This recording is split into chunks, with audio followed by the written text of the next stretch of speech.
이거 뭐야? 이건 좀 아니지. 내 시스템은 아무 문제 없어. 이번 여름 이적 시장에서 모든 문제를 해결할 수 없는데 어쩔? 야이씨, 이 미친 감독아, 이제는 하다하다 선수 탓은 하고 전술 시스템 문제는 없다고 짓거리냐? 폭탄도 처리할 때 조금이나마 자기 주관이 있는 감독이구나 라고 생각했는데 본인의 문제를 숨기기 위한 처절한 작전 중 하나였구나. 저번 시즌은 15위였으니까 이번 시즌은 17위 정도 예상하면 되지. 위약금 안 받는다는 약속은 아직도 유효한가? 아무튼 이제 꼴도 보기 싫으니까 제발 사라져. Please, no. 글로리 송메뉴 구독과 좋아요는 큰 힘이 됩니다. 화이팅! 안녕하세요, 송메뉴입니다. 오늘 새벽 4시에 열린 카라바오컵 그림지비 대 메뉴전에서 메뉴가 2대2 무승부 페널티킥에서 지며 구단 역사상 처음으로 이 FL 사부 리그 클럽에게 패배하게 되었죠. 많은 기대를 받았던 이번 시즌 처음부터 아스날에게 패했지만 그래도 팬들은 경기력은 좋았다며 아무림을 지지했음에도 연이은 플럼전에서 지난 시즌 프리시즌에 보였던 문제가 다시 한번 보이며 불안한 동화 중 오늘 사부 리그 그림지비에게 패하며 여론은 완전히 뒤바뀌게 되었죠. 자, 그러면 오늘은 아무림 감독의 전술 특성, 그리고 과연 아무림 감독이 메뉴에 남을지 안 남을지 한번 이야기를 시작해보죠. 참, 영상 보기 전에 구독과 좋아요 아시죠? 고맙습니다. 아무림볼은 기본 베이스로 3, 4, 2, 1을 가져가죠. 여러분들이 다시는 것처럼 3백의 장점은 후방의 숫자를 풋백보다 한 명 더 가져가며 수비 시 안정적인 5백으로 볼을 소유한다는 큰 장점이 있는 전술인데, 그러면 이렇게 안정적인 전술에서 아무림볼은 왜 이리 공격과 수비가 제대로 이루어지지 않을까요? 첫 번째로 수비 시 3선의 투 미드필더에게 너무나 많은 역할이 주어진다는 것이겠죠.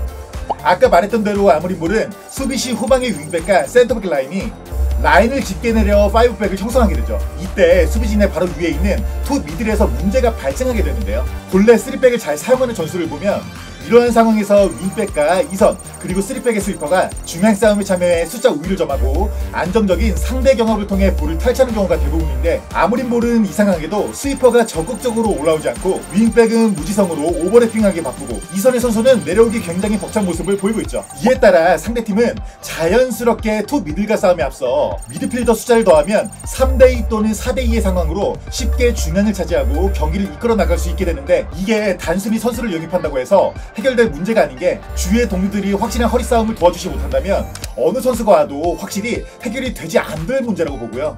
두 번째로 상대 선수를 압박하는 세부 전술이 굉장히 부족하다는 것이죠. 상대팀이 후방에서 볼을 잡고 있어지 2선과 1선이 상당히 강하게 압박을 올라가는데, 이때 대부분 상대팀의 3선에서 볼을 편하게 잡는 모습들이 상당히 많이 나오죠. 이렇게 되면 각 라인에서 공간이 너무나 크게 발생하게 되고 테난 시절에 보였던 중앙이 뻥 뚫리게 되는 현상이 그대로 노출될 수밖에 없고, 라인을 올릴 거면 전체 라인을 확실히 올리던가 그게 아니라면 확실히 내리던가를 결정해야 되는데, 이러한 세부 전술이 늘 뒤죽박죽 펼쳐진다는 것도 계속된 문제 중 하나라고 보면 되겠네요.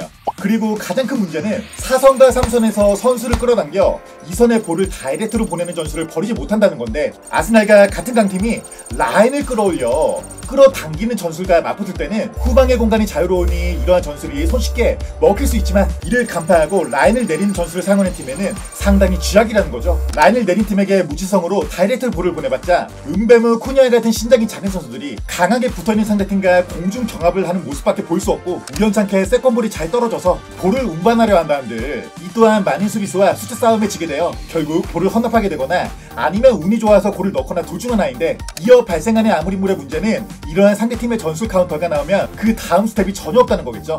기본 전술 툴을 유지하며 선수를 바꾸거나 아니면 메가이를 올리거나 여기서 끝인데, 이러한 것들은 보통 전술이라 하지 않죠.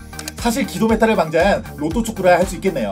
즉, 자신이 가진 전술에 선수를 어거지로 끼워 맞추며 단점은 점점 더 명확해지고, 상대팀들은 이미 이러한 단점을 정확히 파악하고 있다. 2사2호 시즌 중도 보잉, 프리시즌, 이번 시즌 초까지 이러한 단점이 해결되지 않고, 이건 선수들의 문제가 아니라 감독의 문제이고, 아무림은 이러한 문제 자각과 해결할 의지는 다소 부족한 감독이라고 생각이 된다 라고 정리해볼게요. 그러면 이러한 아무림물을 수행하기 위해 필요한 포지션을 알아볼까요?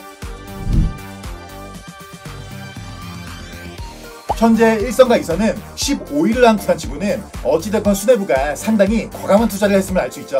하지만 조금 전에 말했듯 아무림볼이 제대로 돌아가려면 셰치코와 같은 스타일이 아닌 명확히 볼을 지켜줄 수 있는 완성형의 1선, 양쪽의 윙백, 그리고 3백의 중앙 스위퍼, 골키퍼 3선 등 전체적인 스쿼드를 바꿔야 하는데, 이는 그 어느 구단도 할 수 없는 결정이죠. 아모림이 정말 좋은 감독이라면 선수단을 물갈이할 게 아니라 지금도 퀄리티 있는 선수들을 활용해 성적을 낼 수 있는 전술적 관점에서 많은 고민을 해야 함은 분명하다고 말하고 싶고, 하지만 지금까지의 모습은 이러한 고민은 전혀 없고 무작정 자신의 전술에 선수를 끼워 맞추고 퍼포먼스가 나오지 않는다면 선수의 탓만 하는 팬으로서 매우 실망적인 행보를 보이고 있음은 분명하네요. 그러면 아모림이 메뉴 사령탑으로 부임하고 나서 전술 피해자들은 누가 있을까요? 첫 번째로 라스무스 홀룬입니다. 아모림 모리아에서는 2선까지 내려와 지상경합, 포스트업, 연계, 침투, 골까지 말 그대로 완성형 포워드인데, 역습 형태의 라인을 들어가는 특성을 가진 홀룬에게 맞지 않는 전술을 끼워 맞추고 퍼포먼스가 나오지 않자 이제는 다른 구단으로 보내려 하는 이 자체는 사실 납득하기 어렵죠. 두 번째는 리흐트입니다. 이도 마찬가지로 아모림 모레의 4선 중앙 스위퍼는 볼 운반, 패스 연계까지 라인을 올려 많은 역할을 수행해야 하는데, 리흐트는 연계를 위주로 하는 타입도 아니거니와 라인을 올렸을 때 빠르게 속도로 커버할 수 있는 선수도 아니죠. 폭백에서 더욱이 성장할 수 있는 선수를 세부 전술의 유연성 하나 없이 상당히 많이 망가뜨리고 있다고 생각이 들고, 세 번째는 마이누입니다.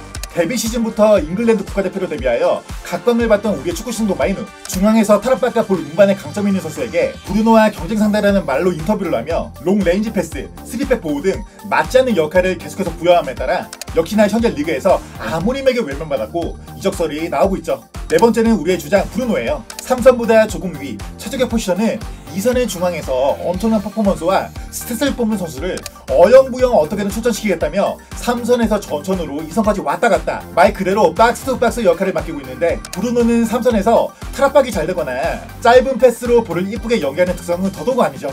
이에 따라 브루노의 짝은 마이누도 애매하고 카세미르도 애매하고 우가르테도 애매하고 모든 선수들이 애매해지는 기이한 현상을 보이고 있네요. 그 외 달로, 아마드 등 대부분의 핵심 선수들이 폼과 퍼포먼스가 고집된 전술 선택으로 많은 피해를 보고 있고, 이럼에도 아모림의 풀백과 3백의 차이는 없다?